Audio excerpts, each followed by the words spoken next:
Canadian പ്രധാനമന്ത്രി Mark Carney FIFA president Gianni Infantino ഇംഗ്ലണ്ടിന്റെയും മുൻ ഗവർണർ എന്ന നിലയിൽ സാമ്പത്തിക ഭരണം കൈകാര്യം ചെയ്ത് പരിചയമുള്ള വ്യക്തിയാണ്. ഫാന്റിനോയ്ക്കെതിരെ ഉന്നയിച്ച കടുത്ത വിമർശനങ്ങളും അതിനെ തുടർന്ന് ആഗോള കായിക രംഗത്തുണ്ടായ വൻ നയതന്ത്ര ചലനങ്ങളും അന്താരാഷ്ട്ര മാധ്യമങ്ങളിൽ വലിയ ചർച്ചയായി മാറുകയാണ്. ടോറോന്റോയിൽ നടന്ന ഒരു പരിപാടിക്കിടെ മാധ്യമങ്ങളോട് സംസാരിക്കുമ്പോഴാണ് കാർണി ഫിഫ തലവന്റെ ഭരണശൈലിയെയും തീരുമാനങ്ങളെയും രൂക്ഷമായി കടന്നാക്രമിച്ചത്. ലോകകപ്പ് ഫുട്ബോളിന്റെ വാണിജ്യാവകാശങ്ങൾ സ്വകാര്യ നിക്ഷേപകർക്ക് വിൽക്കാനുള്ള നീക്കവും അതിനു പിന്നിലെ സുതാര്യതയില്ലായ്മയുമാണ് ഈ കടുത്ത എതിർപ്പിന് കാരണമായത്. ലോകമെമ്പാടുമുള്ള ദശകോടിക്കണക്കിന് ഫുട്ബോൾ പ്രേമികളെ പ്രതിനിധീകരിക്കുന്ന ഒരു അന്താരാഷ്ട്ര പ്രസ്ഥാനത്തെ നയിക്കാൻ ജിയാനി ഇൻഫാന്റിനോയ്ക്ക് ഇനി യാതൊരു അർഹതയുമില്ലെന്നാണ് കനേഡിയൻ പ്രധാനമന്ത്രി തുറന്നടിച്ചത്. തനിക്ക് ഇൻഫാന്റിനോയിലുള്ള വിശ്വാസം പൂർണ്ണമായും നഷ്ടപ്പെട്ടുവെന്ന് പ്രഖ്യാപിച്ച കാർണി ഫിഫയുടെ നിലവിലെ പ്രവർത്തന രീതികൾ ജനാധിപത്യ മൂല്യങ്ങൾക്കും സുതാര്യതയ്ക്കും നിരക്കുന്നതല്ലെന്നും വ്യക്തമാക്കി. കാനഡ, അമേരിക്ക, മെക്സിക്കോ എന്നീ രാജ്യങ്ങൾ സംയുക്തമായി ആതിഥേയത്വം വഹിച്ച 2026 ലോകകപ്പിന് തൊട്ടു പിന്നാലെയാണ് ഈ നയതന്ത്ര പ്രതിസന്ധി പൊട്ടിപ്പുറപ്പെട്ടത്. ലോകകപ്പ് ഫുട്ബോളിന്റെ വാണിജ്യ നടത്തിപ്പ് അവകാശങ്ങൾ അടങ്ങുന്ന സുപ്രധാന പങ്കാളിത്തം വിൽക്കാൻ ആസൂത്രണം ചെയ്ത നടപടിയാണ് പ്രധാന വിവാദ വിഷയം. $20 കോടി വിലമതിക്കുന്ന വൻകിട കമ്പനി രൂപീകരിച്ച് അതിൽ സ്വകാര്യ നിക്ഷേപകർക്ക് പങ്കാളിത്തം നൽകാനായിരുന്നു ഇൻഫാന്റിനോയുടെ നീക്കം.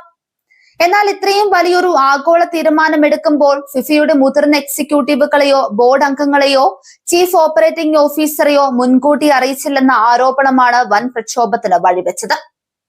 ഇത്തരമൊരു വൻ പദ്ധതി നടപ്പിലാക്കാൻ ശ്രമിക്കുമ്പോൾ സ്ഥാപനത്തിലെ പ്രധാന ചുമതലയുള്ളവരെ പോലും ഇരുട്ടിൽ നിർത്തിയത് അത്യന്തം ഗൗരവതരമായ ഭരണവീഴ്ചയാണെന്ന് കാർണി ചൂണ്ടിക്കാട്ടി.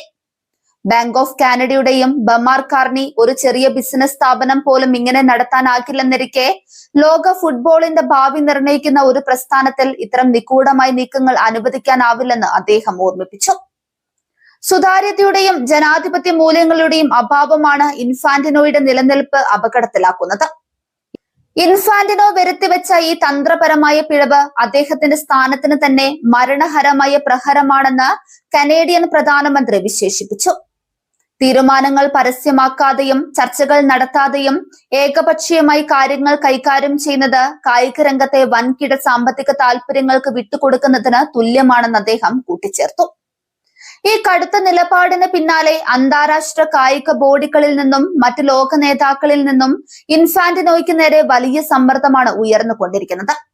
യൂറോപ്യൻ ഫുട്ബോൾ സംഘടനയായ യുഫേഫ അടക്കമുള്ള പ്രമുഖ റീജിയണൽ ഫെഡറേഷനുകൾ സ്വകാര്യവൽക്കരണ നീക്കത്തിനെതിരെ പരസ്യമായി രംഗത്ത് വരികയും ഭാവി ടൂർണമെന്റുകൾ ബഹിഷ്കരിക്കുമെന്ന മുന്നറിയിപ്പ് നൽകുകയും ചെയ്തിരുന്നു.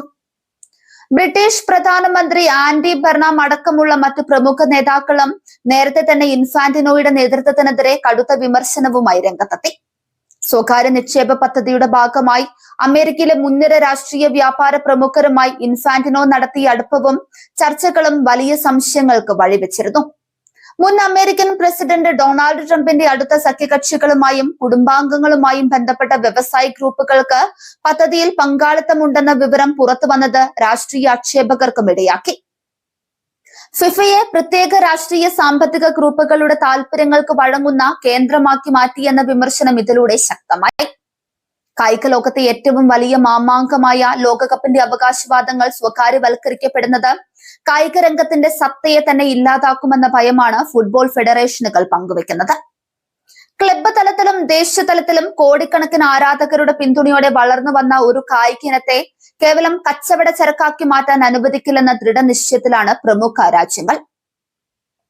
ഇൻഫാന്റിനോയ്ക്ക് നേരെയുള്ള ഈ ആഗോള വിമർശനം ഫിഫയുടെ ആഭ്യന്തര ഭരണത്തിൽ വലിയ അടിയന്തരാവസ്ഥ സൃഷ്ടിച്ചിരിക്കുകയാണ്. വരുന്ന വർഷം നടക്കാനിരിക്കുന്ന ഫിഫ പ്രസിഡന്റ് തെരഞ്ഞെടുപ്പിൽ വീണ്ടും മത്സരിക്കാൻ തയ്യാറെടുക്കുന്ന ഇൻഫാന്റിനോയ്ക്ക് തന്റെ സ്ഥാനം നിലനിർത്തുക എന്നത് വലിയ വെല്ലുവിളിയായി മാറും. ആഫ്രിക്കൻ, അറബ് രാജ്യങ്ങളിൽ നിന്നുള്ള പിന്തുണ സമാഹരിച്ച് സ്ഥാനം നിലനിർത്താൻ അദ്ദേഹം അടിയന്തര യോഗങ്ങൾ വിളിച്ചു ചേർക്കുന്നുണ്ടെങ്കിലും പാശ്ചാത്യ രാജ്യങ്ങളുടെ കടുത്ത എതിർപ്പ് തിരിച്ചടിയാണ്.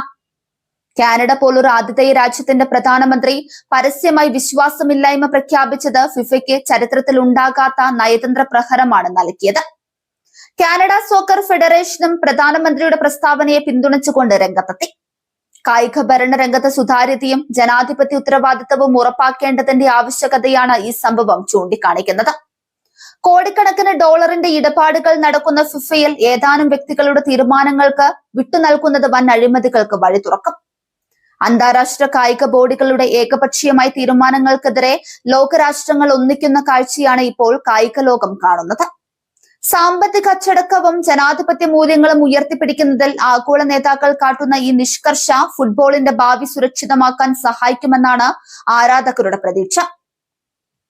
മാർക്ക് കാർണിയുടെ ഈ നിർണായക പ്രസംഗം ഫിഫയുടെ ഭാവി പ്രവർത്തനങ്ങളെയും ഇൻഫാന്റിനോയുടെ നേതൃത്വത്തെയും വലിയ തോതിൽ സ്വാധീനിക്കും. ഇൻഫാന്റിനോ രാജിവെക്കണമെന്ന ആവശ്യം ശക്തമാകുന്ന സാഹചര്യത്തിൽ ഫിഫ എക്സിക്യൂട്ടീവ് കമ്മിറ്റി എന്ത് നിലപാടെടുക്കുമെന്നാണ് ലോകം ഉറ്റുനോക്കുന്നത്. ലോകകപ്പ് ഫുട്ബോൾ വിജയകരമായി പൂർത്തിയാക്കിയതിന് തൊട്ടു പിന്നാലെ ഫിഫ നേരിടുന്ന ഏറ്റവും വലിയ ഭരണ പ്രതിസന്ധിയായി ഇത് മാറിക്കഴിഞ്ഞു. അന്താരാഷ്ട്ര നയതന്ത്രവും സാമ്പത്തിക കാര്യങ്ങളും കായിക ഭരണവും തമ്മിൽ കൂട്ടിമുട്ടുന്ന അപൂർവമായ കാഴ്ചയ്ക്കാണ് കായിക ലോകം സാക്ഷ്യം വഹിക്കുന്നത്. വരും ദിവസങ്ങളിൽ ഫിഫയുടെ ഭാഗത്തു നിന്നുണ്ടാകുന്ന ഔദ്യോഗിക പ്രതികരണങ്ങൾ ഈ വിഷയത്തിന്റെ ആഗോള ഗതി നിർണ്ണയിക്കും.